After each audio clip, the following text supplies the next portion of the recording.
Well, hello there, my fellow Doombots and Iranian citizens, and welcome to the DOOMBOTcast episode 10, if you can't believe it. I'm Doombot15, and I'm joined here in studio by my good friend and fellow co-host, Doombot16. How you doing, Doombot?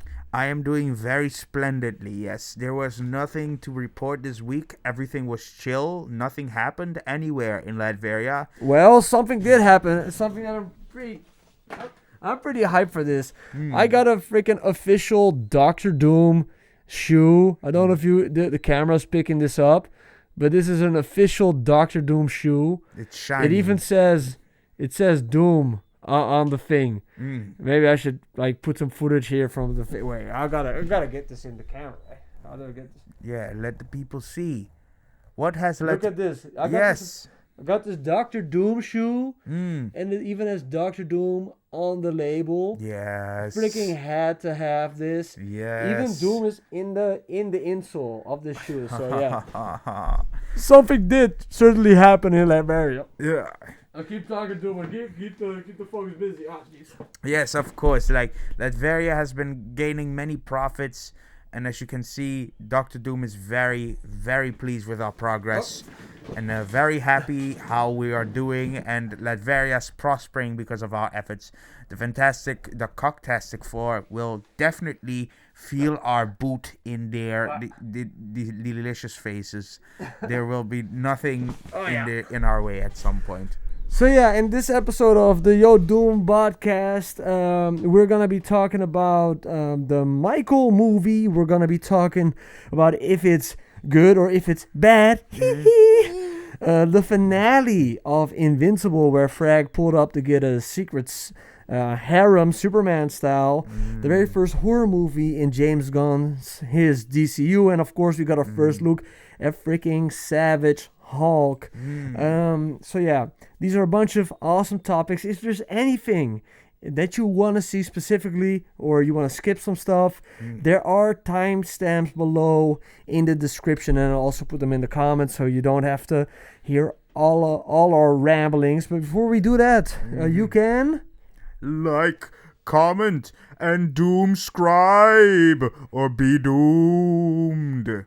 This is exactly what I'm talking about. We were just the whole setup. We were for 20 minutes. We're busy with looking at our mics, and then it's the whole time he says we're doing the sound check. Then we say Doom. We say Doombot, and I just say Doombot. And then what do you do? I either was too soft or too loud. You said. And the moment he gets an opportunity to destroy your eardrums, this is what we get. This is what I'm working with. I cannot wait until either an Ultron or a toaster fills your position. I'm just fucking with you. No, I'm just offended you didn't mention a waffle maker. Come on. Rice cooker. That would be really rubbing in something. The very first thing we're always doing on this podcast, we're talking about super relevant Doom news. Super relevant Doom news. Super relevant Doom news, where we talk about the latest and greatest in pop culture. What's going on right now? Well, we got our very first look at some pretty cool stuff. We got a first look at Savage Hulk, and a first awesome look at the action figures, Marvel Legends action figures for the new Spider-Man and Hulk figures. Personally, I think that these look pretty freaking cool.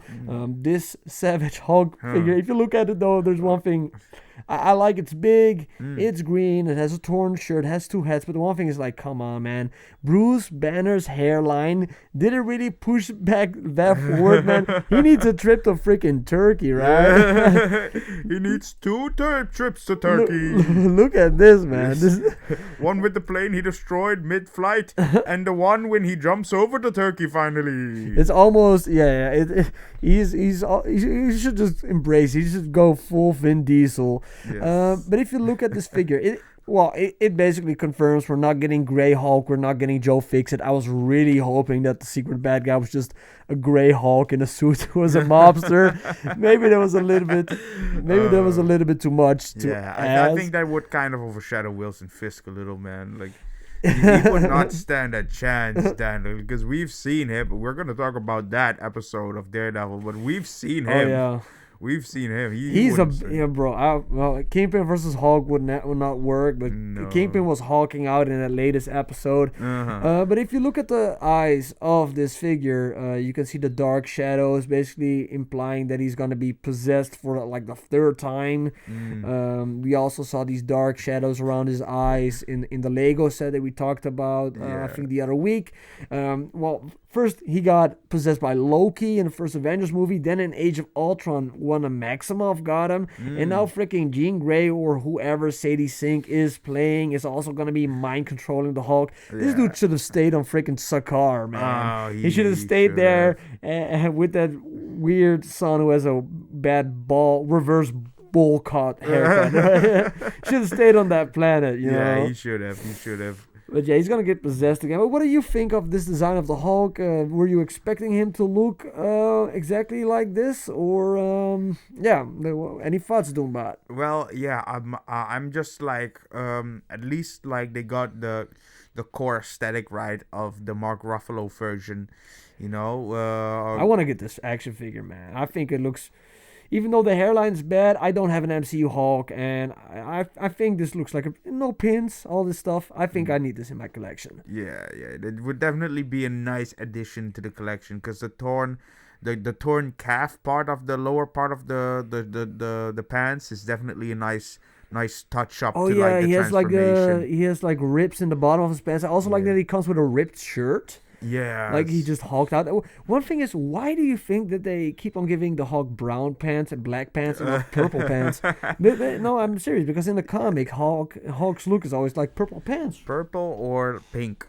It's always pink, not purple, no pink. Normally it's always purple. So they even in the Incredible Hulk, they made a joke about it, bro. Yeah. They made a joke about it. No, I'm not gonna get this purple pants. Like, bro, embrace it, man. We got Deadpool, Wolverine. Wolverine had the.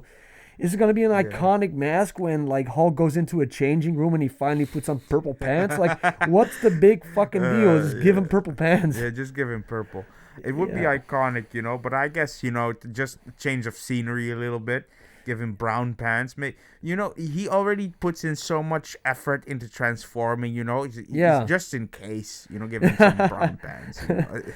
Oh, yeah. But, we saw these eyes, these eyes that he had. We saw these before. They look a lot. They remind me a lot of the eyes that he had during, Age of Ultron when Wanda Maximoff was possessing him. So I think that's what's going on here. Oh, okay. But damn, if you look at the hair here and here, bro, this dude, just give it up, man. Just go bald. Just go bald. Just go Maestro, you know. Maestro, he's bald on the top of his head, and then he should just go Maestro. He should just go Maestro. Just go full Maestro. Just go full Donatello, my man. Yeah. Well, we got some more pictures here of Hulk swinging around the Spider-Man action figure.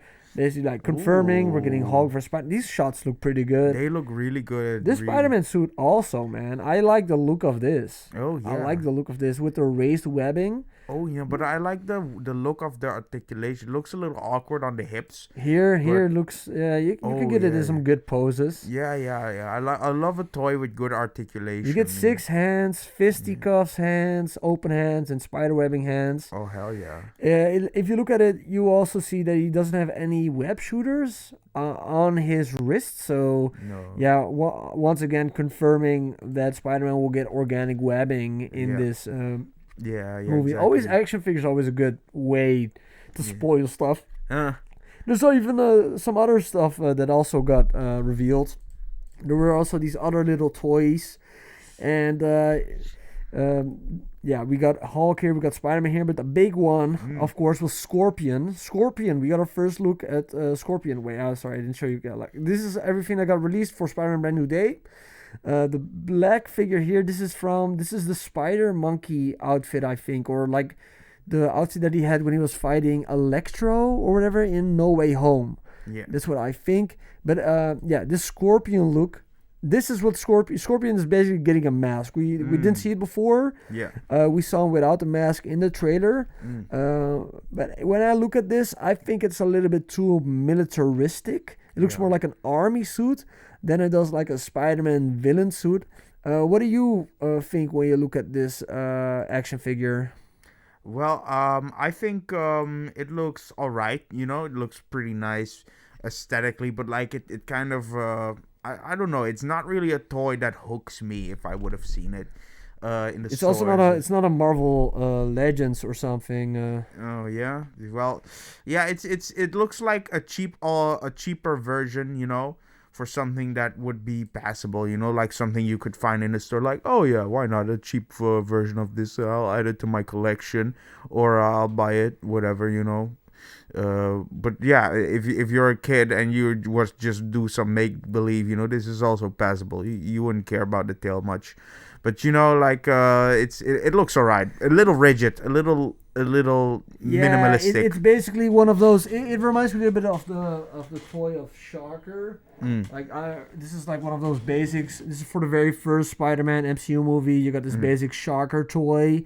Not a lot of articulation. This was not even in the movie, but it was more a concept that they sent to Hasbro, and they still made it. I'm still confused if Scorpion still is going to be 3 parts or not, because if you look at like in the trailer, it doesn't really look like it is 3 parts. It looks like it's one big part, but here it looks like it's 3 parts. So it's kind of, we don't know yet. We don't know if it's gonna be multiple parts, like 3 parts that make one. Maybe this is in the beginning, in the montage he has this, and then later he gets the other version that we get here.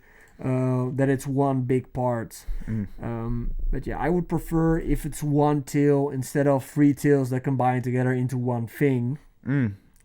Of course, we already talked about this. We also had the reveal of Tombstone and a Scorpion and Tarantula and Boomerang, these minifigures also before. The only other Spider-Man Brand New Day figures that we also got a look at were these Funko Pops for Spider-Man. And it looks like Spider-Man will be starting out the movie in the Spider-Man No Way Home suit. And if you look a little bit closer to the picture on the left, the No Way Home suit, you can see that it has a bunch of like rips, like it has a bunch of scratches on the suit. Yeah, I think that at the beginning of the movie he's gonna wear this entire suit out and it's gonna be destroyed, and then he will go to the new version with the raised webbing. But I think this looks way better. Yeah, if you look to the left and the right. Now I would go right any time of the day. Yeah, on the right you see the raised webbing. The raised webbing makes the Spider-Man suit so much more comic accurate. It just looks way better.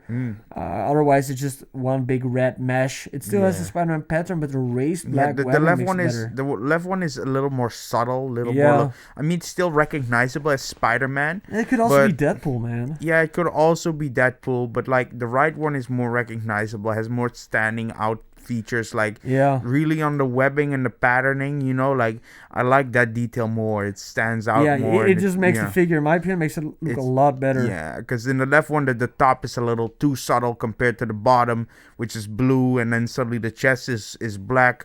But then all your attention goes to the bottom and the chest, and not the head. In on the right one, you know, and it really also works doesn't look from. like he has. You cannot really see the blue good in the No Way Home suit on the top part of the body. Yeah, and you can't really see it at the Brand New Day version. Yeah, he also got a Funko Pop once again of Hulk. Confirming that he is going to be having that black glow on his eyes. Yeah. This is just, he is going to get mind controlled by probably Sadie Sink's character. Somebody's going to fail a drug test. No, that's like what is he smoking, the ether or something? Yeah, is he smoking the ether? He just inhaled some of the Tesseract. Gets those blackout eyes. Standing outside of a tank station. Can you spare $20 for a Shrek milkshake? Okay, let's move on. This is JoJo City. Okay, so we already had some leaks. A couple of weeks back, we had some leaks about Born Again Season 3, where we saw Luke Cage. Born Again. And we saw Iron Fist and all that stuff. And we got more leaks now. Because right now it seems that the Kingpin is going full Papa Smurf. He's getting a big beard. and he's going bald. He looks like he's cosplaying as Santa Claus. If you look at this picture here and you look in the background, you see that there's a campaign poster for his former deputy mayor or assistant mayor, Sheila Rivera, who's the person who's giving Spider-Man the key in the city in the thing, in the trailer for Brand New Day. Yeah, I think she's going to be the mayor. Yeah, I think she's going to help the throne with the support. She's probably, because you said that Kingpin would probably get the support of, what's that, of the woman? Yeah, Rivera. Not Sheila Rivera, but there was like a very powerful council. Who Vanessa convinced her to like... Vanessa convinced this lady, and you thought that she would not give more, but no, because Vanessa has gone. Spoilers for that if you haven't seen it. Why would you be watching this if you haven't seen that? Yeah, come on. You should. It turns out, I think that, it looks like he will be returning in kind of a, I don't know, he's kind of incognito, in hiding, but he's still in New York. I thought he would probably leave New York also after the end of the last episode. I'm just very interested where this goes to, and I the one thing that I am a little bit scared about when I see this is I don't want Kingpin to have an arc of I've looked at my ways and maybe it's not nice of me that I broke the spine and destroyed all of the organs of the doctor who tried to save my wife's life for no reason except for that he wanted to give me a hug. He's an irredeemable character. I really don't want them to be like, he has a beard now and he has a puppy and now he's a good guy. Don't excuse the guy. I hate it when it happens. You know, suddenly we're all friends now and I'm different now. I have a beard. Yes. The beard is a testament to my change. Each follicle means my sorrow. I don't know. I hope that that they do something interesting with it and that they don't do something dumb with it. But so far I've enjoyed all of Daredevil Born Again. Overall, I've enjoyed everything I've seen, and I've trust that I think Wilson Fisk, Vincent D'Onofrio, the guy who plays Wilson Fisk, is also producer on the show. Oh, and by the way, the version here of Kingpin, this is on the left, this version of Kingpin, who's very skinny. He's from an alternate universe where he got starved to death almost and he became a very skinny version of the Kingpin. I don't think that they're gonna be adapting that, because if you look at the picture, he has his big fat suit. He's wearing a fat suit. Vincent D'Onofrio's not that fat. He's a 60-year-old man. He cannot walk around with that weight because that would be way too much. But damn, he had, during the boxing match, he had those big muscles, man. Exactly. Okay. okay. Let's continue. Let's go over to some other Marvel news. Or is there anything you want to touch upon, Wilson Fisk? No spoilers, but anything you want to say about this beard look? I don't want to touch him at all because he would probably break my back. But you know, the thing is, it's I do definitely see him becoming a refugee. You know, a nomad. A nomad, something like that. Fallen from the path. Like we already see his fall happening, and I think it really started with him becoming senator. And the mayor. Yeah, the mayor. Yeah. I mean, the mayor, with him becoming the mayor and like using his power, and then that power explicitly splintering off to the consequence of Vanessa dying.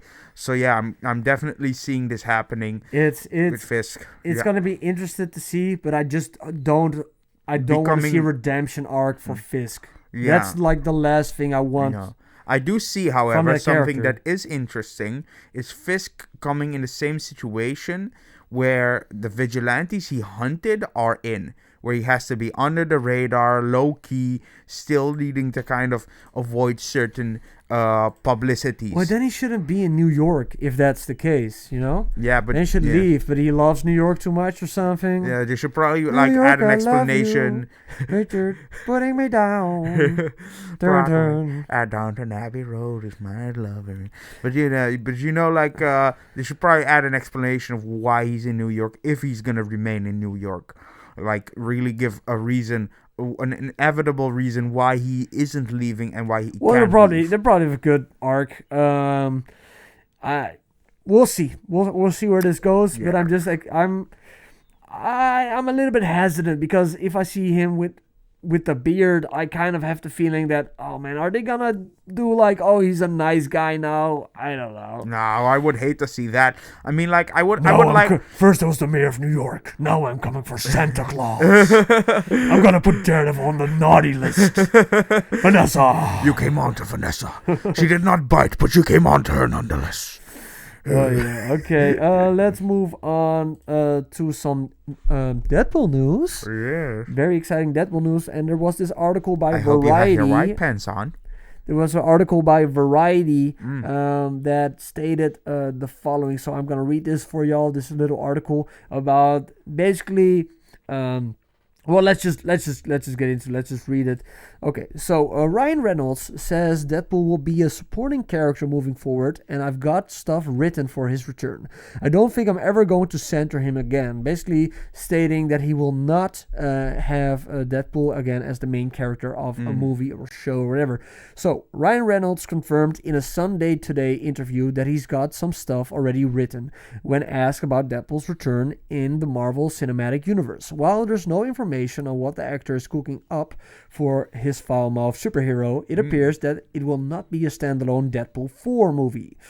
I have some stuff kind of written, but I don't think I am ever going to center him again, Reynolds said, revealing Deadpool's life as a big screen character might be over as for Reynolds' iteration of the character is concerned.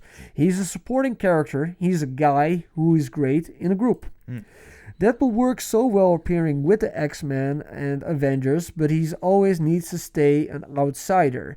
His ultimate dream is to be accepted and appreciated, but he can't accept his coping mechanism of deflecting shame through humor works only when used to pave over his many inadequacies. If and when he does become an Avenger or X-Man, we're at the end of his journey. Reynolds also explained at the time that he was leaning towards not making another standalone Deadpool movie because centering Deadpool works best if you take everything away from him and put his back against the wall. I can't really do that again a fourth time. It feels a little bit irritative and redundant. That doesn't mean sacrificing fun. There's still an arc for Deadpool which is fulfilling and powerful. Reynolds' Deadpool officially entered the Marvel Cinematic Universe in 2024's smash hit Deadpool and Wolverine, which earned $1.3 billion, that's a lot of money, at the worldwide box office, become the highest grossing R-rated movie in history. The first two Deadpool movies were released in 2016 and 2018, and each grossed in the $780 million range worldwide. So yeah, for Deadpool, Ryan Reynolds basically saying that he will not have him as a main character anymore, so no standalone Deadpool movies. Any thoughts, Doombot? What do you think about that? Well, I don't mind, honestly. I don't really mind. It's because Deadpool is such a great and prominent character on its own. We already saw him as a co-main character. Doombot, the audience is there. But the ants need to listen as well. Okay. Co-main character in Deadpool Wolverine, yeah? Yes. And he already played such a good role in that, you know, like still sharing the spotlight with Wolverine and Wolverine having dominating many parts of the movie, if whether you think so or not. It's just like, I don't really think it's going to be a bad thing for him because Deadpool can always add to a character dynamic with like the merc with the mouth, you know. He always has in the comics, he always has in history, and he rarely disappoints. He's always the best side character, you know. The only times we see him falter is when he is not in his R-rated realm, where he is in his element. Like, you shouldn't like put him in like a kid family friendly PG-13 type thing. I always think that Deadpool would be hilarious in a PG or like a, because then he would commentate on the fact that he's not able to do it, you know, that he would like every time he would try to swear, I don't know, like a pen would fall or something. Yeah. Like he cannot swear, and then the adult would like he could bring like a Shrek movie has a bunch of adult humor in it. Yeah. But it's only adults will get it, you know. So I think it would actually be really funny if he is in Avengers Doomsday or whatever, and he's like, he just says one F-bomb. He's like, well, that's all the swear words you're gonna get from me. Something like that. Yeah, but it hasn't been done yet. Like I've seen like do you know the cartoon Ultimate Spider-Man? Yeah, does he appear in that? Yeah, he appears in an episode. Yeah. Like he is like one of the prominent characters in the episode. So like he was in there, and yeah, it didn't really vibe. You know, like he was not funny. Yeah. I mean, like he was alright, but like. He did not use his fourth wall breaking there. Like, like what you said, you could utilize the fourth wall breaking. Like, I guess we can't swear to you kids, so I'm gonna say. But he did say unalive instead of the K word. Yeah. Exactly how I said it. Instead of the K word, we're gonna unalive them. You know, but like. Past that, it wasn't really much. You know, like. Personally, okay, the first two Deadpool movies were fine. The first one. Okay, I think they're okay, but I think the best one is of course the Deadpool Wolverine one, in my opinion, and that's because he can get a little bit tiresome if he doesn't have somebody else to bounce off of. He needs another character. Deadpool needs another character to be annoyed by him, to interact with him, to react to what Deadpool is doing. So I kind of understand where he's coming from, and I also don't know what a Deadpool 4 would look like. I think I personally think it's a right decision from Reynolds, and it also sounds like he understands the character, because he isn't a Spider-Man who has a standalone movie. Because name one Deadpool villain. He always has other superheroes villains. Yeah, he just fights like the rest, or what's left of other guys as villains, you know. Yeah. So not really. Like, I don't remember any of the villains of Deadpool. I think the first time was like, what's his name? Ajax or whatever. Like a Jason Statham clone. The second time was a little fat kid with fire fists. But whatever. I think Deadpool's going to be appearing in Avengers Doomsday as a side character, together with Wolverine and Tobey Maguire's Spider-Man. He will still do splendidly, mind you. Yeah, I think he's still gonna. He's not out of the MCU, but I agree that Deadpool works best as a spice. That you have like a meal. Deadpool's not like the whole. Deadpool's not the chicken. He's the spice you put on the chicken. Yeah. You know? Yeah. And I don't know, what would the chicken be? Like Spider-Man or something else? Probably Spider-Man would be the chicken. Yeah. Or Wolverine is the chicken. Professor X. Yes. Wolverine is the chicken. Oh, man, it would be the worst. If Professor X was chicken, that would be like only bones. It would be so not yummy. It would be gross. Yeah, unless you can make a broth out of it. He would be a bone broth. Yeah, he could be a bone broth. Okay, I think it is time for trailers. Or will it be doomed to fail? Or DOOMTASTIC? Well, yeah, I think that, me honestly, when I'm looking at all these trailers that we're going to be talking right now, I think that they're all DOOMTASTIC. And especially the first one. This is my most anticipated DC project. From the moment it got announced, I've been a gigantic fan of Clayface. I've been a Clayface fan from the first time I played Arkham City. Yeah. And spoilers, at the end it gets revealed that Clayface was a part of Joker's scheme to make Batman believe that Joker was not dying of the Titan formula he used. But Clayface is such an interesting character that after that I went into the comics. I went into the Batman animated show. And the fact that we are getting a Clayface body horror movie is just so amazing. I love the opening shot of this trailer where you get to see the actor who just has been horribly disfigured in his face, all bandaged up, and then you get the flashbacks of him being a successful actor, handsome actor, and all of the stuff in here, all of the here, like him wiping his face away, accepting his fate. You see that he really is getting the Clayface body. He really is gonna become Clayface because he makes a gigantic spiky ball out of his hand, and he's probably gonna use it to get revenge. I don't think this is the same Clayface because what James Gunn said, I didn't put it in the pod. I forgot to write it down, but I do know he said this. This is the very first movie time very first project set in the DCU. It's the very first. So I think that this is actually this Matt Hagen version of Clayface will be a version of Clayface that is older than this one, because I already said last week we talked about this trailer. The description got out there from CinemaCon. So like chronologically in the movie's timeline. Yeah, he is chronologically this is the very first. So I think that the Clayface that we saw in Creature Commandos probably is a Clayface that is not the same, but he got his powers from this guy, you know. Okay. I love the comic and the comic and Batman animated series homages in this trailer. Looks great. It's embracing the source material in the best way, and this is getting released on Halloween. I am so excited for this. Like this whole superhero fatigue thing, I don't want to hear anything about it. It's not superhero fatigue.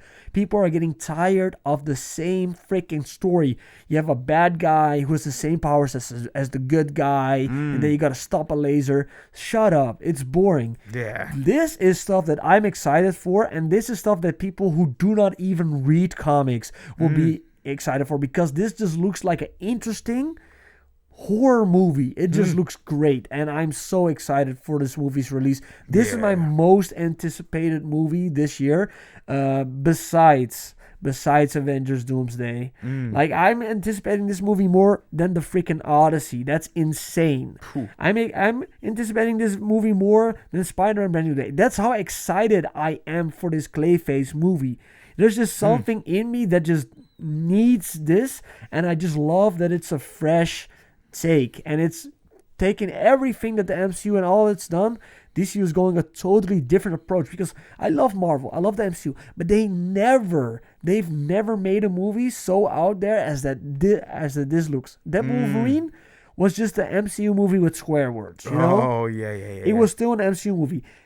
This Clayface movie looks like an entirely different genre. If this is the way that James Gunn is doing his movies at DC, I have faith that this will be, that they might even take over Marvel, because they're going in interesting directions. They're getting directors with good visions. Like, I wouldn't be surprised if they get like Ryan Coogler, be like, yo, choose a character, do whatever you want to do, and then we might get like an Oscar-winning freaking DC movie.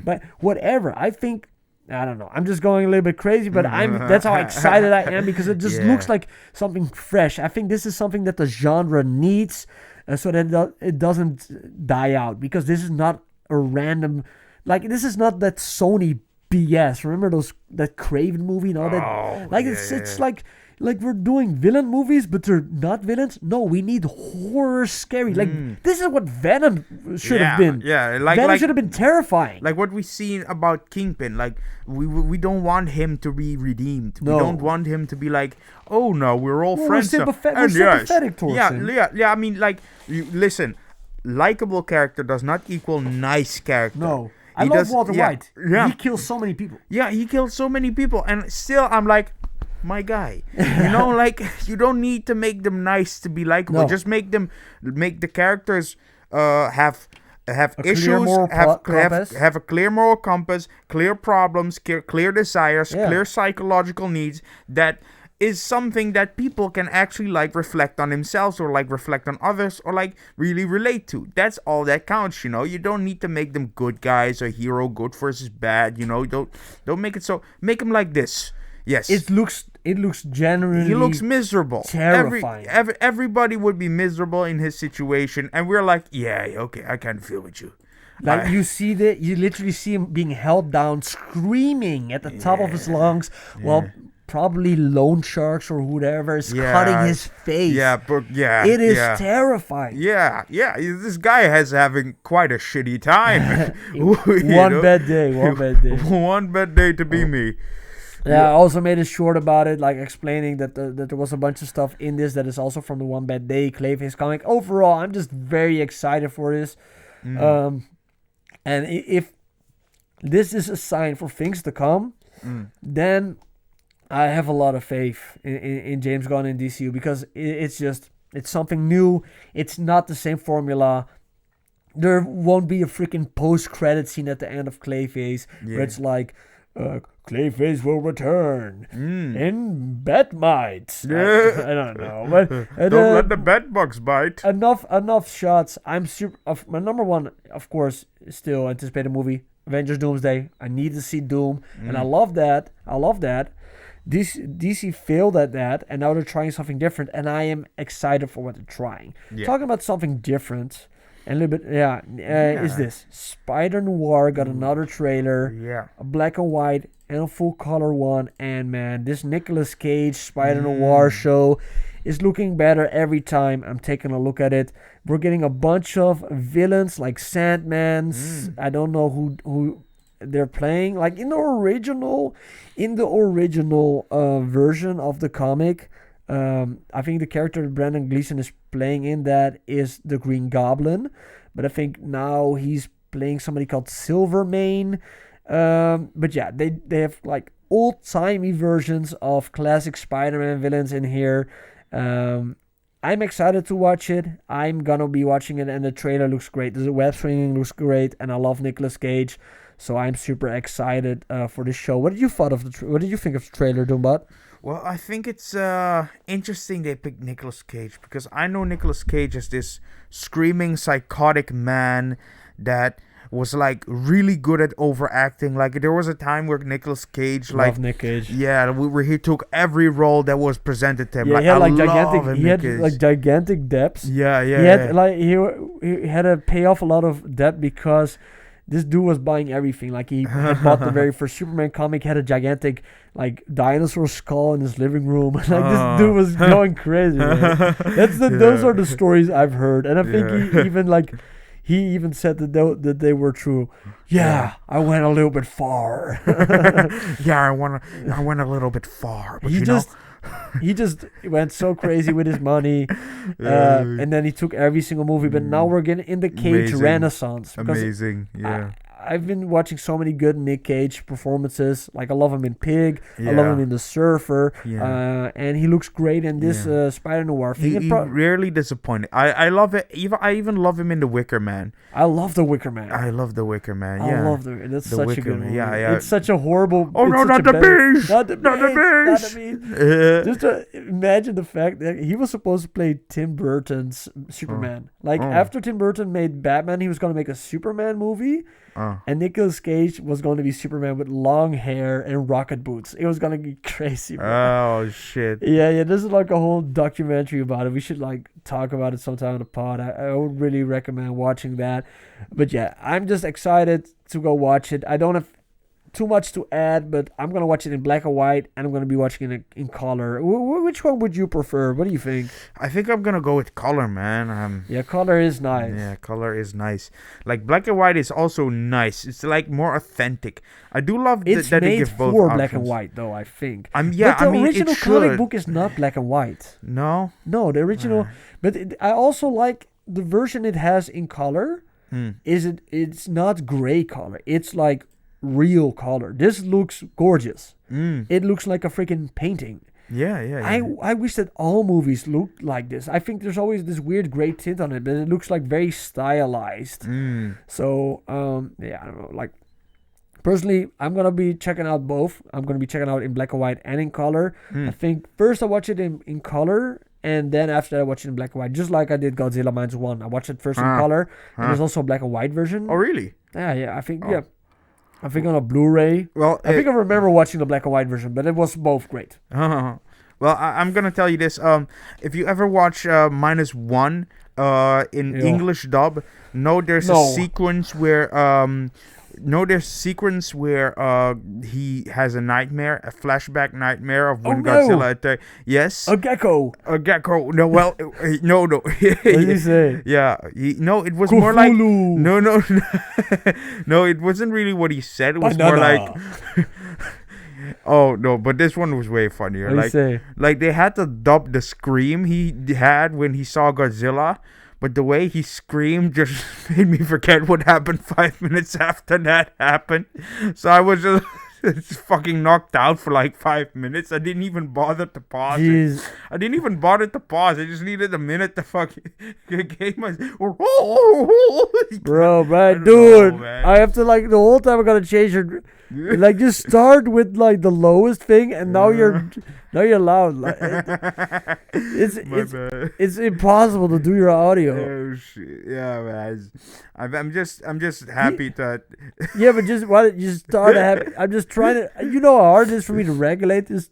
Yeah. Okay. Well, I hope this is now the audio thing. It is. Oh man. Okay. Coyote Acme. Yes. Coyote versus Acme. Coyote versus Acme. Right.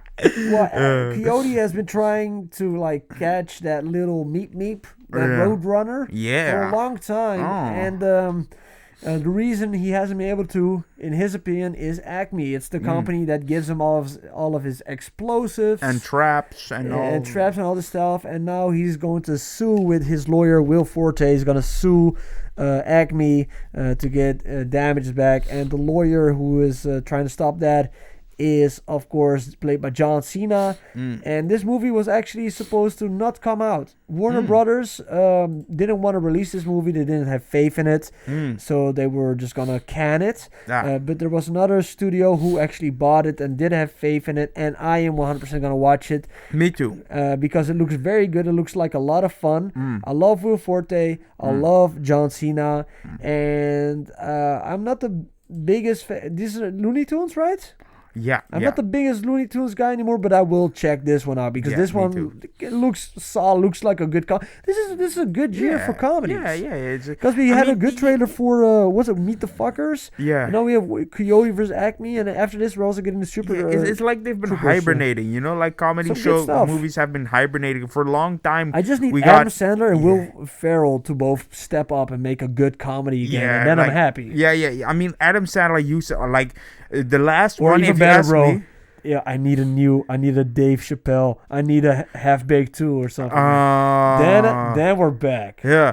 Hey, he's not gonna do it. Hey, another a sequel to You Do Not Mess with the Zohan. That's that's also. I love Don't Mess with the Zohan. Yeah. That's like I want to tap you so hard. Movie. I want to tap you so hard that my stitzel will come out of your pooper.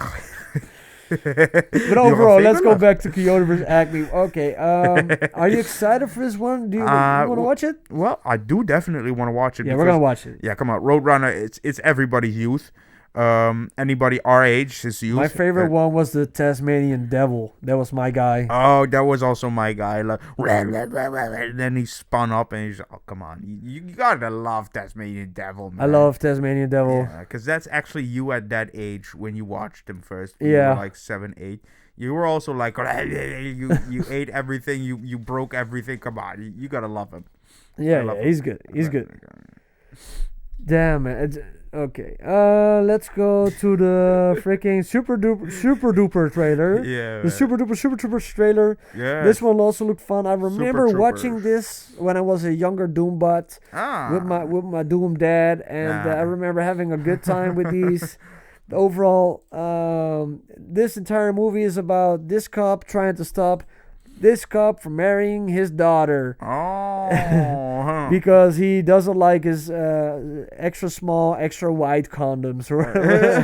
It looked like a stupid, dumb comedy, but I love these. I think watching comedies in a theater, like I remember we watched Naked Gun last year. Yeah. It was such a good time. Oh, that was such a good time. Come on, you gotta love. Talking about not being able to regulate your volume. This dude laughed so hard. I think that people thought it was 4DX. Like all the chairs started like shaking. Water splashed in your face. Like. Yeah, it started like spitting. It's funny, right? Yeah. Overall, comedy's back, and you can't cancel the fun. You can't cancel me no more, Hollywood. Chicka chicka. I don't know what it was. That was gold. That was what it was. But I don't know. I'm just happy that there's comedies again, and the comedies are not like Amy Schumer, like, oh man, look at my vagina. I don't know. Like I don't like these comedies where it's just a lady who wants to have sex with like 60 guys and it's like, I don't know why I can't find the one. Yeah. Like I watched 2 of those and I was like, what am I watching, bro? It's so weird. But it's also weird if it's the other way. If it's like a guy, I remember, I don't know, probably almost every Adam Sandler movie. Yeah. So Adam Sandler's this goofy dude, and it's like, well, I'm dating this hot, sexy model. What am I talking? I mean, you already got it there. You know, it's the charisma, how he brings it up. You know, like, yeah, the way he says, like, yeah, I'm gonna date like 60 Texan milfs like next week. And if Amy Schumer said, yeah, I gotta date these guys, and it sounds preachy. You know, like, I don't know. It just was like, oh, I don't know. I don't know. But there haven't been a lot of comedies, and now there's comedies. And I'm excited to laugh in the theater. And a bunch of comedies that were releasing before this were not that good. They were just kind of boring. I just literally, like, a bunch of comedies that came out in the last 10 years that I've watched.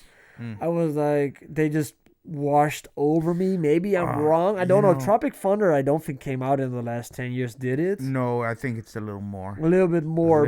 I think that the last real comedy was probably Tropic Thunder. Like, even like stuff like Zoolander 2 was not good. Just the whole Anchorman 2 was not. A whole bunch of stuff that was not good. Not good comedies. And, you know, these look funny. I actually enjoyed Anchorman for the first one is great. The first one is great. I mean, like, he talks to his dog and says, like, Baxter. Yes, Baxter. And then Baxter, like, barks at him, and it tells Baxter, like, you know, I don't speak Spanish. Come on. Yeah, bro. The original Anchorman movie is goated. I love that, man. Yeah. I have Ron Burgundy's like, where is it? I think I have Ron Burgundy's biography. Oh, sure, really? Right here, man. Yeah, I got.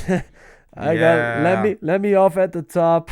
My name is Ron Burgundy, and what you have in your hands is a very big deal. It's my life. It's my words. It's my gift to you, Ron Burgundy. So yeah, I got the official biography for Ron Burgundy. So yeah, I agree. It's a freaking classic. But I need Will Ferrell to step his game up and start or, I don't know, retire. He has already made so many movies that are great. Have you seen Step Brothers?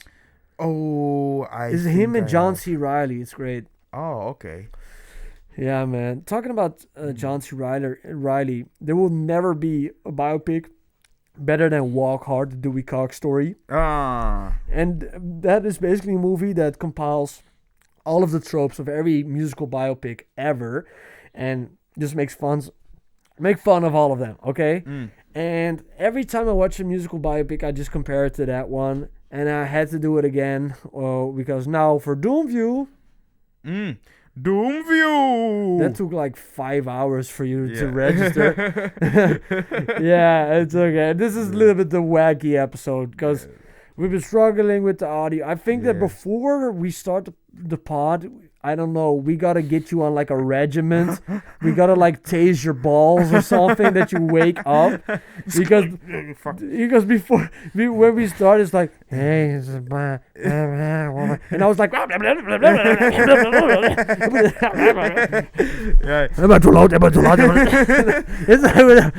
it's probably Coke. No, it's just you gotta wake up. I don't know. I was also sleeping. But then I've been busy with the audio, and then it's like, oh wait, I do have a voice. Like we're coming back to the sound check and talking about sound check.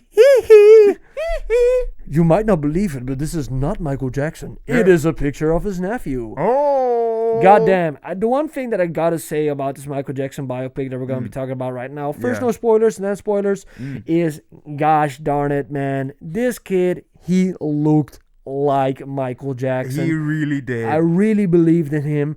The movie starts out with the Jackson 5, little Michael and his father being like, man, Michael, you gotta look at me. Like I'm telling you to look into the camera, Doombot. You gotta look your ass in my face, Michael. Yeah. And it just follows his career until he goes solo and then a bunch of stuff in between. Overall, with the movie, to be honest, the movie was 2 hours. I thought that this movie was 3 hours long. Yeah, it felt way longer, but that's because a lot of shit happened. A lot of stuff, but that's the thing. A lot of stuff, in my opinion, happens in this movie, but nothing is explained. It's like, for instance, a little spoiler, with the nose job. In the beginning of the movie, the father tells him, big nose. and then like 30 minutes later he gets a nose job, and it's never elaborated on again. I think the people have told me that it was because he didn't want to look like his father or something like that. No, I think it has more to do with control than anything else, because like for one, his father was always like, look at me, Michael, look at me when you sing. So like he was always like trying to make him like he saw him as a commodity. He treated him like a commodity, like he had to sell merchandise for him. But then he went like, then he was introduced to like the producer. What's his name again? Burgo. Sorry, man, I'm not good with those names. Okay, fine. So something like that. But his producer. Yeah. Bergie or something. Yeah. He showed him like a way to be an artist, you know, not like keep your feet still, you know. He didn't tell him to look at him. He didn't tell him to be performative. He just told him to be an artist and to self-express himself, you know, through the art. And his father exerted. And he didn't exert that same energy, you know. He exerted that controlling thing, like you have to be performative, you have to perform. And like living with him, you know. I told you what to think, Michael. Yeah. Like he told him, big nose. This was Michael's idea of saying like, you know what, screw you. I'm going to do my thing. I'm going to get a nose job. My nose is too wide. Huh. Yeah, like interesting. The psychology of playing on his insecurity, you know, like his father like drove him to the point where Michael was actually trying to make friends because he didn't have friends. Was he though? Because in the movie you never see him hanging out with any kids. No, he did not. He did buy a monkey, he bought an alpaca, and like the brothers were leading their own lives as well. We're going a little bit. Wait, let's go. Okay, so overall, when this movie. Okay, so the one criticism that I do have, like, first of all, I gotta say, this kid who plays Michael Jackson, give the guy the Oscar. Like, give him an Oscar. He is basically like, he is Michael Jackson. Michael Jackson. When I was watching this movie, I was like, this is Michael Jackson. And when I was a younger Doombot, you know, the 12th year I was built, like around that time, a little bit younger. I was listening to Michael Jackson. We were playing games with other kids, like who can name the most Michael Jackson things. I had the This Is It DVD, probably still have it, you know. And we were a household, everybody in the community was always like, Michael Jackson is cool. And then other stuff happened, which I don't know too much about, you know. I was never that interested in.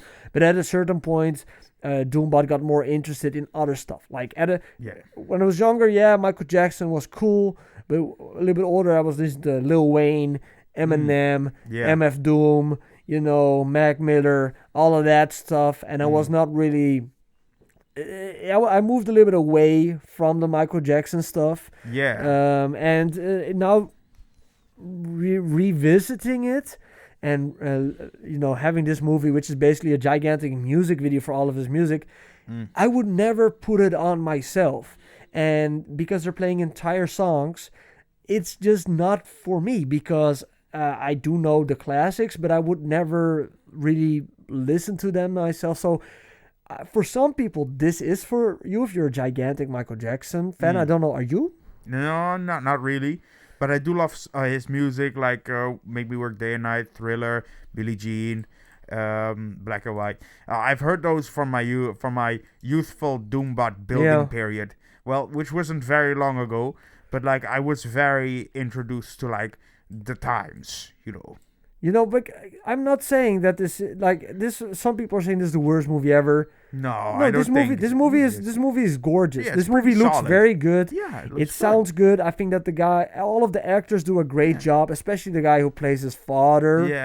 Does a great job. Yeah. And this kid, the nephew of Michael Jackson, you know, did a great job. But overall, it didn't make me... I still don't understand who Michael Jackson is. I still don't really... Like, you just gave me some information that is interesting to me. But that is... Other people are giving me this context. And I'm not getting it out of the movie. And when I watch a biopic, I kind of want to have the reason why a character does it. And that's why it's also... It covers so much. So much happens. That it just feels like this is not a biopic, but just more a documentary. Just a bunch of stuff just happens. Yeah. And it's not really explained. There's not. They're trying to be, like they're trying to be accurate, but also trying to make a movie. So like that's kind of the hard part about like. Hopefully they explain it in the second part, Jackson, because I think the second part is gonna be called Jackson. Oh, really? Because then you have Michael and you have Jackson. Yeah, the ending of the movie was like Michael Jackson's story will continue in Avengers Doomsday. Thanos got the Infinity Stones. Simone. Now everybody's in Neverland. Nobody's hurt. Oh. Captain Hook. More like Captain I am Iron Man. No, I don't know. That's not even make any sense. Oh my God, he has all of the Infinity Platinum records. Drake pulls up. Yeah. 12 Blacks, Michael Jackson. Oh man, are you excited? Real quick side quest. Do you know that Drake has a new album coming out called Iceman? No. Okay, it's coming out May 15th.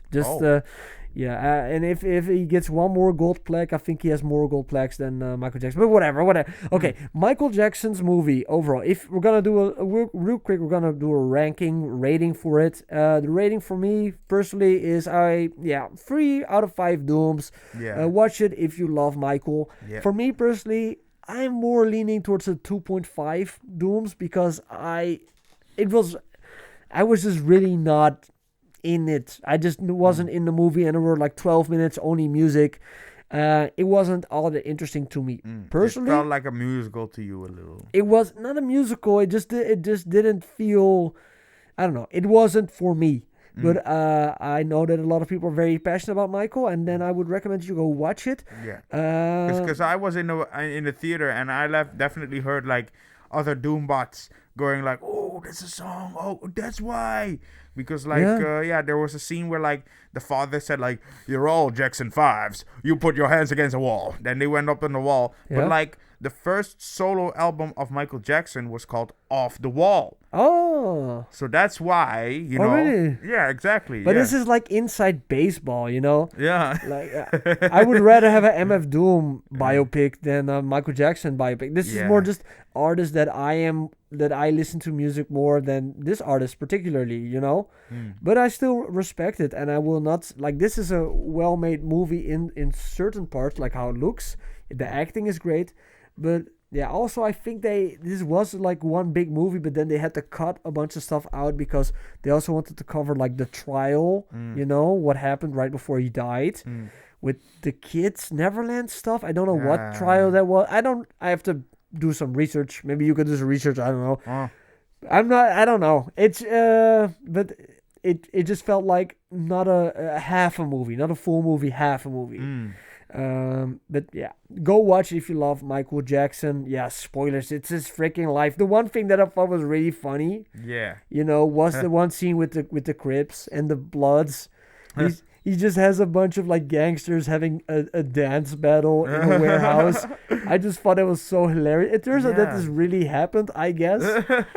The Crips and the Blood. I think these are the jolliest like gangsters I've ever seen. Oh man, can I get your autograph, Michael? I thought that was hilarious. Yeah.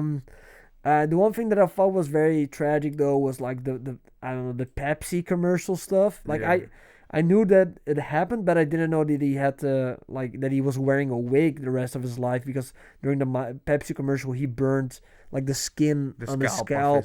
I didn't know that. Yeah, it happened. That's crazy, man. That happened. And he also people say that. Somebody also told me that he looked white after that because he got burns over his body, but it was only his head. Yeah. And he eventually he became white because of the vitiligo medication, right? Yeah, the vitiligo. Yeah, because here he already looks a little bit light skinned. Yeah. Compared to in the beginning. Yeah, so you already see a precursor to the medication that he will be getting. And basically, what a handsome young man. What a handsome young man, yes. Who's turning into a white ballet girl. Yes. Yeah, that was a kind of an odd era, you know. Yeah. Oh, man, I didn't put it in, but there was this one. Oh, wait. You can talk a little bit about Michael Jackson. I'm going to look up something real quick, okay? Oh, okay, yes. So like, yeah, like About the feel- movie, yeah. yeah, I feel like the movie was, it kind of brought up a little different thing, because I've also seen a different movie beforehand that was also made, but before his death, before Michael Jackson's untimely death in 2009, which also was a biopic basically, basically also, but in one movie, his entire history, his youth, and like growing up with the father he had. Wait, that's another movie? Yeah, that's another movie. With actors. With actors, I think even Michael Jackson himself played. I'm not Really? sure. Yeah, I think so. Oh, I Yeah, didn't know. I only know that there was like some documentaries about leaving Neverland, and there was also. There was also a movie biopic about him before. I had his no death. idea. But okay, Yeah. okay. I would just wanna. Okay, I wanted to show you this. Eh. Okay, so this is what Scary Movie released.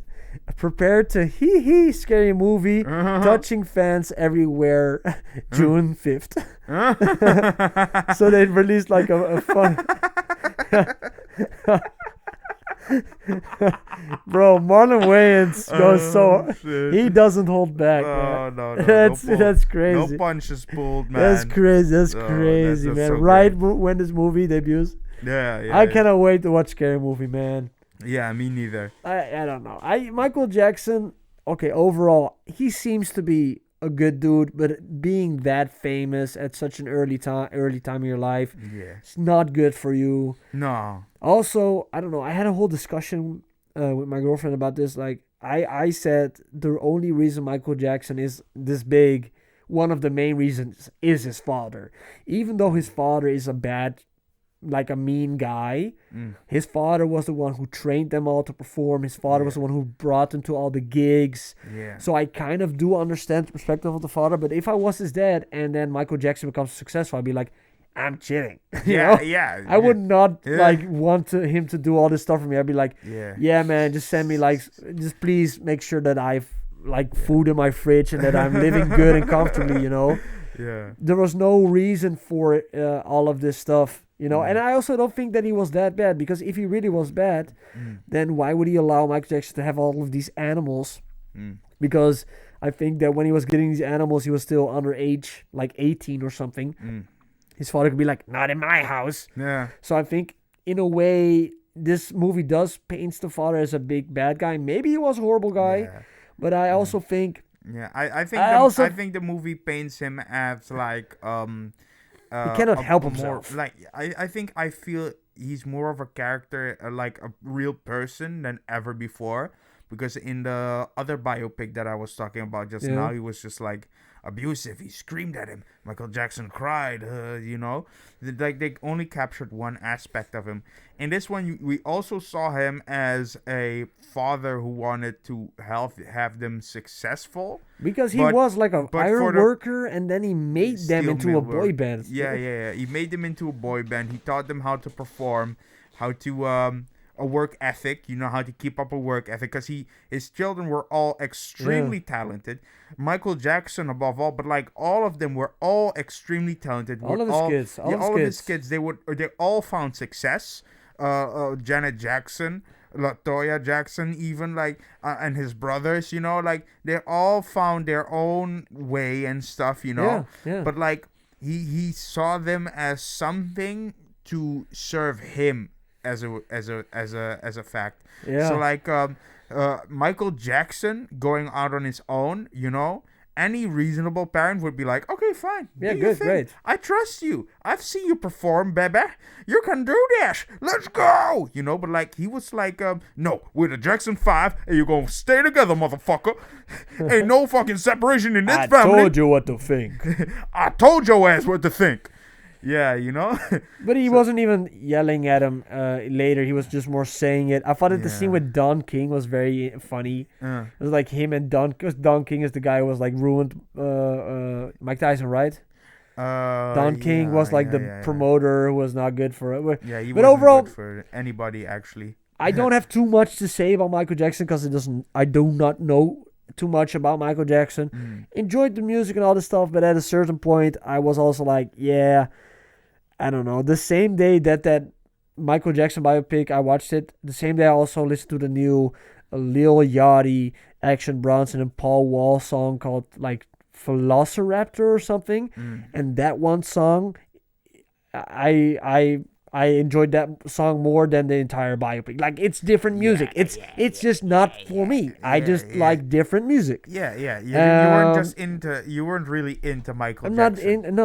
Not really. Right. And I hope he is also not into me. Moving on, what you up to? No, this is a stupid shout. So I apologize to all the Michael Jackson super fans. I hope you enjoyed the movie. So, but now let's move on to Invincible. Invincible. The finale. Ooh. We finally got the big confrontation where Frag pulls up to Earth. Full spoilers for this, by the way. I'm just gonna lead it in real quick. So Mark is really worried that the Viltrumites have gone to Earth, and the entire day is like visions of Frag pulling up like Freddy freaking Krueger, Fraggy Krueger, and he like killing all of his friends. You know, he has like this thing that like, he sees the Viltrumites like causing a tsunami, and the Viltrumites like killing his girlfriend who has been eating a lot of foods. Eating her stress I away. thought it was because she was pregnant, but it turns out that she had an abortion, yes. which is not nice that she had to do that because she didn't think that she could rely on Mark. She thought that Mark was dead, so that was really a touching scene when that happened. That was kind of heartbreaking, man. Yeah. That was pretty crazy. Yeah. But yeah, you see Frag Krueger killing Eve, killing that friend, killing Mark's mom. This is what he sees the whole time in his head. Yeah. Which eventually leads to Frag pulling up, sleek as ever, and saying like, you have two options. If you keep on punching me, I'm gonna destroy your Earth. Or you're gonna let me swipe left and right and smash these Earth bitches. I will have my revenge. I will have my revenge. he's trying to link up with Mark's mom, probably, But overall, like the you know what Lex Luthor was saying about that Superman was having to repopulate the Kryptonian race with Earth people. Well, that's basically like Frag's master plan. It's just smashing and passing Miami women. He's just ready to spread the Viltrumite seed. Yes. And the one I thought it was really funny. Like Craig, he was so into it. He immediately got himself a bad biker chick. He's like, I get myself an iPad to get a motorcycle. I'm all in. He switched sides so quickly. He was like, kill humanity. Damn, these ladies fine. We might have been a little wrong about them. Bro, I know. I think I'm saving up some money, putting a little bit aside because I want to buy like all of the omnibus for Invincible. I think I have a little bit of idea where this storyline goes because the finale was literally like Mark being like, okay, Frag, you can have these Earth hoes. You can have, okay, player, don't hate the player, hate the game. Game is game. Yo, Frag, you gotta go to Brazil, man. Mexico. Frag, I do not appreciate it. I'm gonna let you finish, but I do not appreciate you coming to my planet. But game is game. Respect, man. Respect, man. Respect, man. Yeah, man. I'm like, hey, what's up? Hello. My name is Frag, and I'm coming on your home. Like, Frag is ready, bro. Yeah. This is Frag before he busts a nut, man. I will get my revenge. I will bust this planet. You could put that on his Tinder bio, like, very great fighter, very sentimental. Swiping left on Mark's mom. I have premium. Tinder premium. And I'm verified. No, bro. I'm excited. I hope that we get another season next year. This is the only season of Invincible I've watched, and I liked it a lot. I thought the Conquest was crazy in it.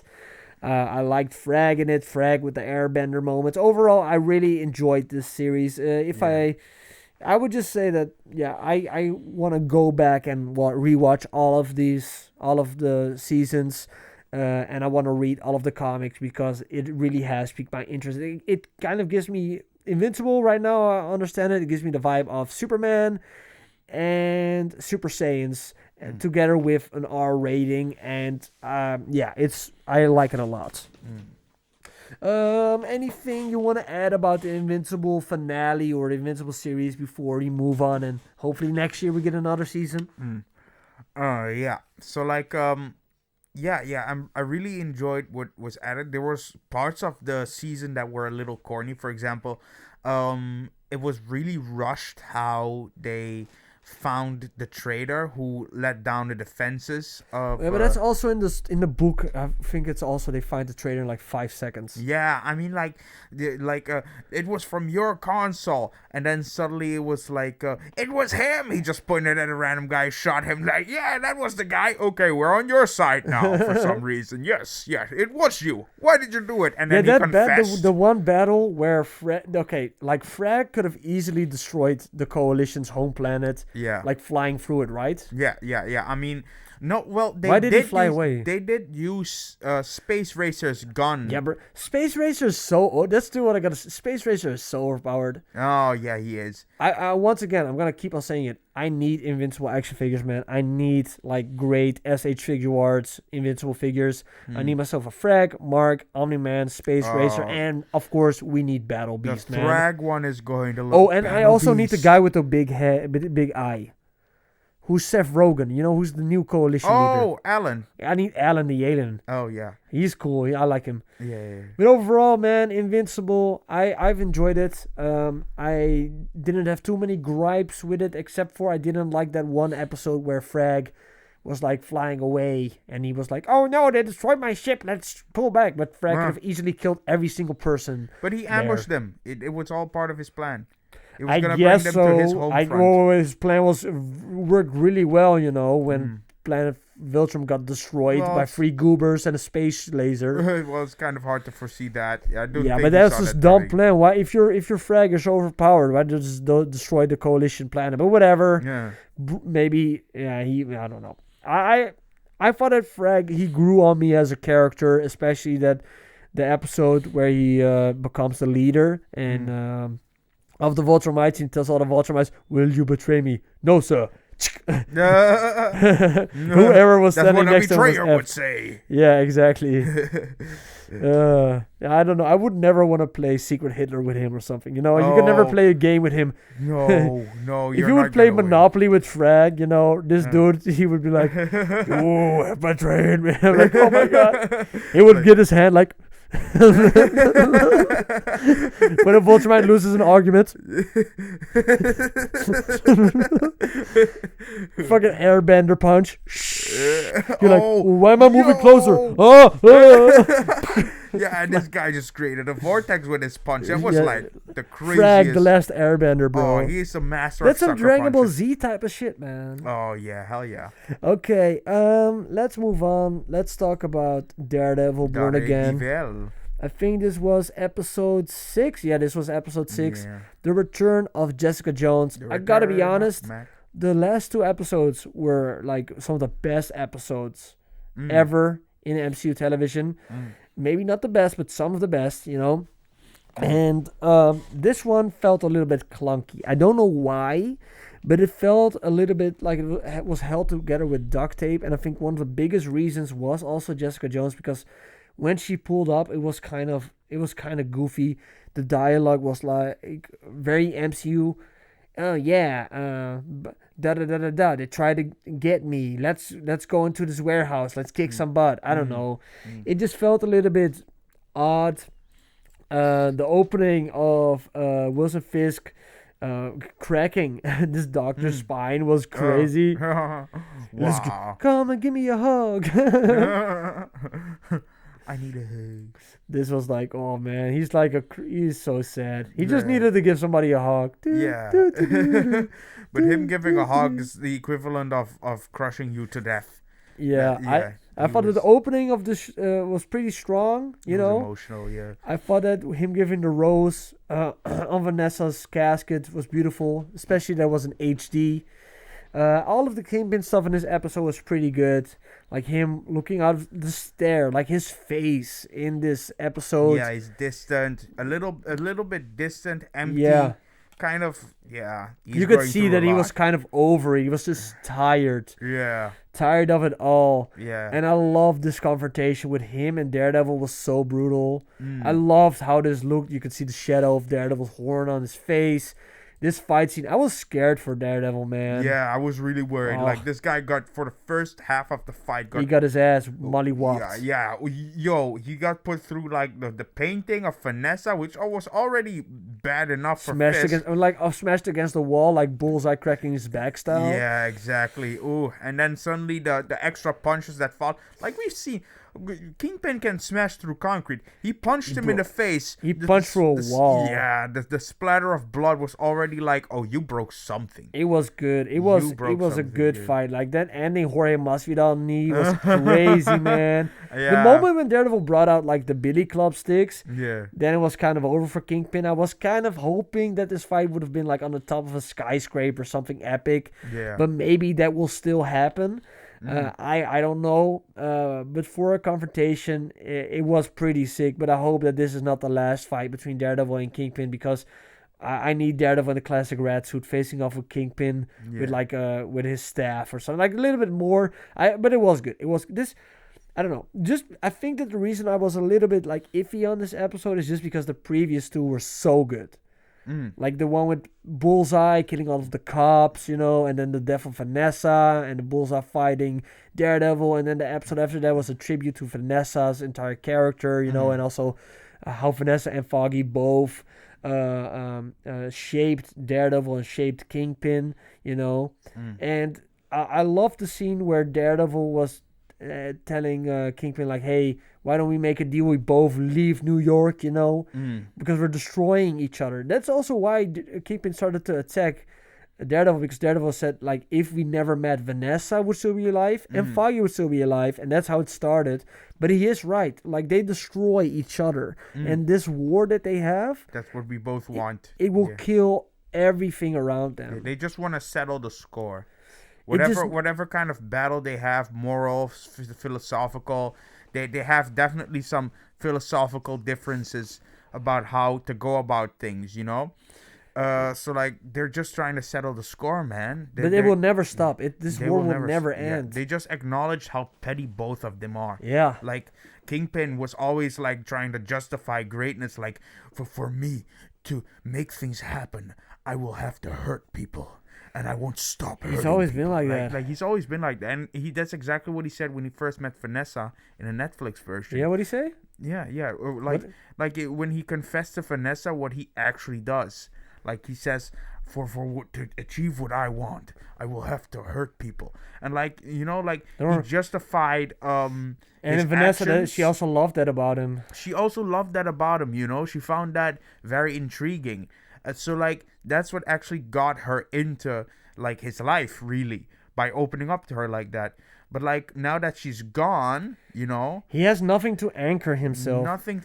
Because it was literally also destruction at a certain point with the riots and stuff. Yeah. People were also turning against Fisk, and then the cops were shooting at the crowd. Yeah. That one cop who shot the other one, who gave a Daredevil entrance to save all the prisoners. That was pretty crazy. Yeah. I don't know. One thing that I thought was very annoying. I don't like the trope of sometimes I have superpowers, but if I eat a croissant in the morning, then at 10:15 I will not have powers. It's like, bro, she's beating. What's her name? Fucking Jessica Jones beating everybody's ass. Yeah. Then they come to the one cop who's like the asshole cop, Yeah. Who's the leader. And then she tries to punch him, and then out of nowhere the guy just takes the punch and just beats her up. Yeah. It's so stupid, because even if she would really punch him in the face, it would still hurt. You don't need superpowers to punch somebody in the face. Yeah, it's just stupid. Yeah, she's just a pretty little lady now. Look, and then every time you see, I just thought that that was very cheesy. Yeah. And then there was one line of dialogue where Jessica Jones was like, well, sometimes I have my powers and sometimes I don't. I was like, I hate that trope. Come Either on. you have superpowers or you don't. And if you Yeah. don't have superpowers, it's because you have an inhibitor or Uh. there's a very particular reason. Not just because, well, I didn't fart today, so if I have 5 burps, then maybe I can do a rocket ball. What are we? I mean, I'm all for leaving the imagination to the audience, trusting the imagination to the audience. But I think that's just lazy writing. Yeah, I mean, like, this just basically makes it cheap whenever. So like, this just makes it so that the writers will decide when the stakes are high or low. Which is whenever we need you to not have powers, then you have powers, and wherever you need you to have, then whenever you have the it. writers decide, But do you think that she's right that that they have to just kill Kingpin? I think they're right. I think you do. I think they're both.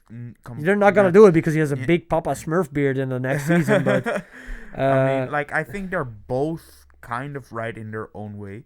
None of them are completely wrong, but that's the thing. None of them are completely wrong. Like, Paige thinks like not killing the bad guys brings the consequences with it. Like the Joker Batman yes, shit. Yeah. exactly. She also brought up the fact that yes, there are consequences to killing. She realizes that, but they're worth it. But like the times that she did kill were times that she was backed into a corner. She needed to survive. Like when is it good to kill or not? Like I mean, it's never good to kill, but when is it like?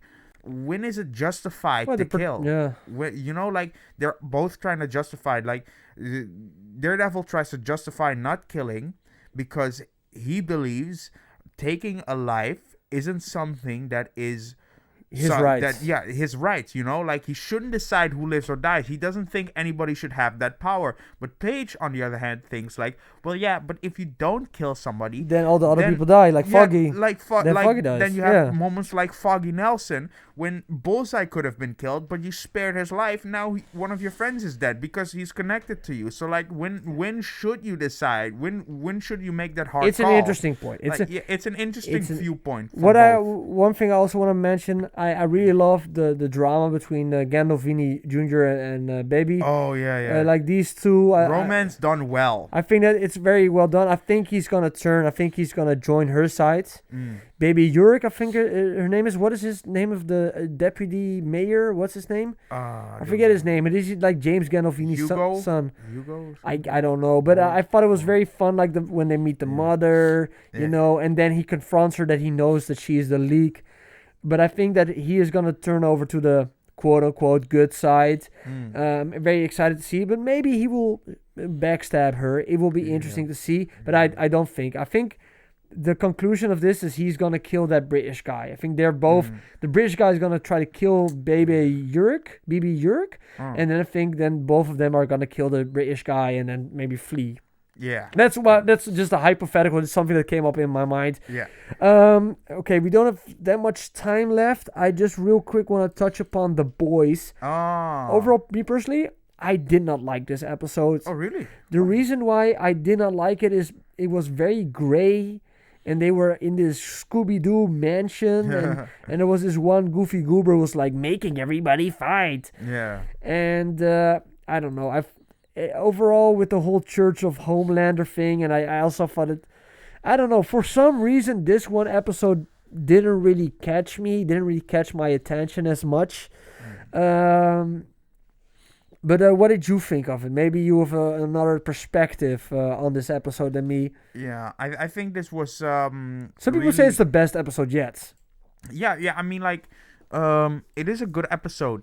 I do believe it's a good episode because, for one, Starlight started to look for her father. She finally found him. Yeah. And she did the one bad habit she picked up recently is abandoning her friends to pursue her own stuff. Yeah. Because she believes now she has to take action for herself in order for things to happen. So like she became a little bit more selfish. She went to her dad and discovered that the son that he didn't leave her because he didn't want kids.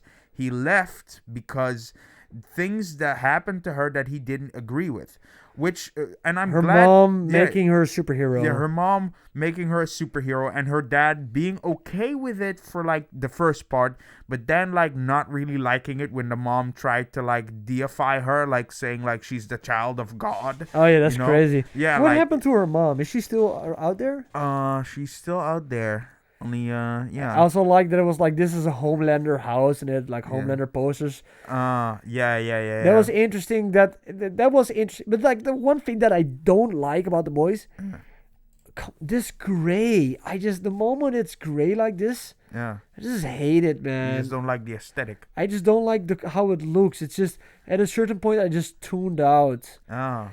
I don't know why, but for some reason when they were in that gray house, I was like, I don't know, maybe I just wasn't in the right mood that one moment or something, but I just didn't really feel it, whatever. It is kind of interesting that Homelander really thinks he's God, or that one moment where Homelander gets locked into that uranium cell by Soldier Boy. That's where the butcher. Can you explain to me why did Soldier Boy break down? I didn't catch that. Me neither. He was just crying. He was crying for some reason. Like there was something like at first Hugo was. I don't know if his name is Hugo. Who's Hugo? This guy? Yeah, like that guy. I don't remember because they name know anymore. each other for some reason. They were actually part of the same program. Only that guy remained there, and his power was still in effect for all these years, and we found out that Soldier Boy was a rich kid. Yeah, he was a rich kid whose brother served the military and got like a Medal of Honor, or a Valor, whatever kind of thing he got, and he wanted that same kind of honor. So he went on with the VOT program. The VOT program to become a superhero, to become more. But instead, he was like he got like this what do you call it? Inferiority complex, which kind of evolved into narcissism, like narcissistic like behavior. He breaks down completely, and he was crying. Like apparently this guy was a big part of his past, and the only reason only the negative parts stuck out because like that's his power of the guy who was on the wall. And when the guy died, then he was then he snapped out of it. Then he was a good friend of his or something. Then probably like the full picture came together, and he was like, "Oh no, what have I done? Oh, you." Well, I think you should have killed that guy because he turned into one of the goobers from Pirates of the Caribbean that stuck to the ship. Yeah, one of those guys like. And his brain is still stuck to the deck. And Davy Jones's ship, yeah. I think that this guy is interesting. This guy is. He really I thought I don't know. I'm just an interesting, weird guy. Yeah. He's like, the Church of America. Yeah, but I like I think he's interesting, but I think like Soldier Boy has better one-liners though. Soldier Boy is the funniest character on the show. Yeah, he is. And maybe Butcher. Yeah, Soldier Boy and Butcher both. You want to know what my favorite curse word from Soldier Boy is? What? He once called Homelander after he locked him into the uranium cage. He called him a Triple Crown cock jockey. Triple Crown cock jockey. He's so good. Listen up here, you Triple Crown cock jockey. He's so good. I love Jensen Ackles, man. He's so good. Okay. I still want to talk a little bit about. I don't no spoilers for this real, but real quick I want to touch upon. Maul. Shadow Lords. This show I really recommend you go watch it. The last episode, I'm now on episode 6, I think. Wow. Oh yeah. Episode 6. They're all 20 minutes. This is the best Star Wars I have seen, maybe ever. I don't know. I just really like this Star Wars. It's not as good as, of course, like the original movies, but like we're talking about like shows or whatever. I don't even want to say it's the best word. I just want to say I've enjoyed this a lot. I think this is very well done. Like what they've done with the Darth Maul character directly after the Order 66, with him trying to get a Jedi and turn him not to the dark side but to his side, because he's not really a Sith Lord anymore, but he needs an apprentice, and how they're building up to this apprenticeship. Like, I still don't know where this is going to, but I am very excited because I think the show is very well done. The stakes are well done, and it looks gorgeous. And I would really recommend everybody to check out Maul Shadow Lord. I think we have 3 more weeks, every week 2 episodes. I would watch them all. The last episode was so good. You have Darth Maul versus an Inquisitor. So well done. Also, how the tension keeps building up. You just want to keep watching. Voice, his smooth, he is so good. Voice. He is so good. I love it so much. I love this show so much. I think it's very well made. And Maul Shadow Lord, highly recommend it. I have 2 more things I want to talk about, and then the show is done. That is, I read Paul Dini's Dark Knight. This is a comic book from Paul Dini about he got mugged at night, and then they literally broke his face, and then about him coming back from that trauma, what happened to him. It's a very uncomfortable book to read because it's very personable. It's like you learn stuff about Paul Dini, a writer for Batman and for like the Arkham games and all this stuff that I actually like. It's a little bit too much to know, You learn some pretty heavy details about self-harm and this kind of stuff. I will probably not reread it, but it was interesting to get this perspective from a Batman writer and how he sees the world and why he does what he does.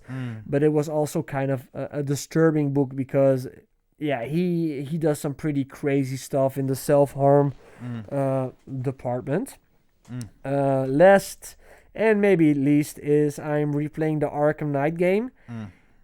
So far, I remember I got a PS4 only to play Arkham Knight day one.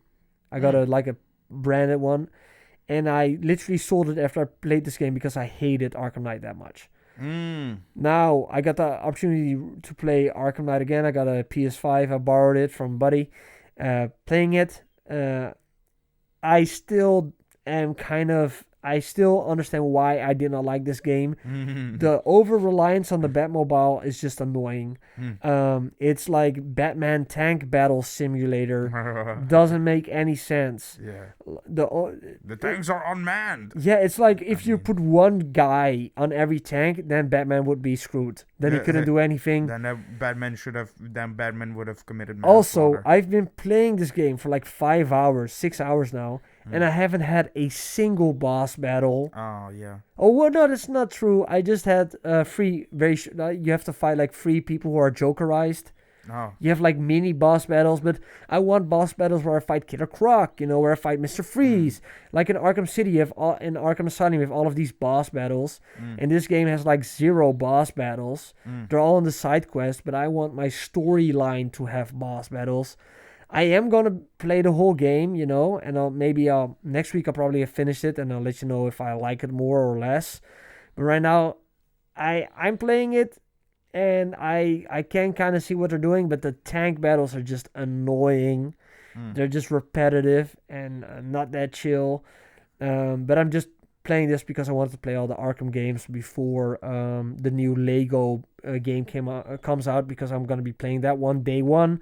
And I'll talk about that when I got that game. Anything you want to talk about before we close this podcast off, my fellow Doombot? Can I pet that dog? Doombot out, and have yourself a Happy Doomsday! And also, wait, one last message for the people out there. Oh yeah. Please like, comment, and doomscribe, or be doomed. Yeah, I forgot that, but Let me pet that dog, though. What dog? Dog. Chewbacca? Yeah.